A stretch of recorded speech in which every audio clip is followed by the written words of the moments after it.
Hitting current consoles on October 29th with next-gen versions available at launch, the follow-up to the popular open-world hack-em-up Watch Dogs 2 is looking to get gritty and dark with a dystopian London. It's a world where drones fly everywhere and everyone is under surveillance, and there are even barriers set up that automatically scan cars to make sure everything is above board.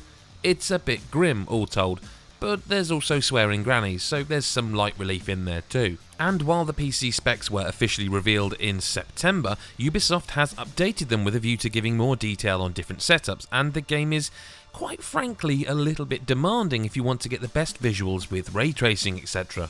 If you want to get 1080p with ray tracing on high settings, you'll need an Intel i5 or AMD Ryzen 5 2600 series with an Nvidia GeForce RTX 2060 that has 6GB of VRAM. You'll also want 16GB of RAM, but that's the minimum most PC gamers will have anyway.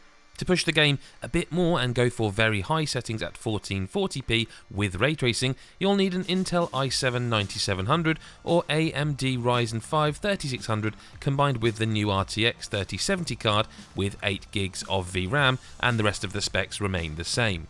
To go full-on 4K Ultra with ray tracing, you'll need the RTX 3080 card with 10GB of VRAM and, as you'd expect, a higher processor, an Intel i7 9900K or AMD Ryzen 7 3600X. That's no joke of a system there, but at least it doesn't need the new 3090 series of GPUs. It's worth noting that if you're in the market for a new graphics card and want the 3080, buying now can net you a free copy of Watch Dogs Legion anyway. That is, if you can find the card, of course. Without ray tracing, the specs are far more manageable, as you'd expect, and you can use older cards that don't support it, such as the GTX 1060, which will even get you the game on high settings with 8GB of RAM, which is actually a very reasonable setup indeed.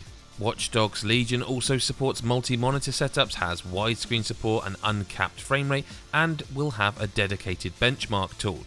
Ubisoft suggests using DX12, but the game is compatible with DX11 as well.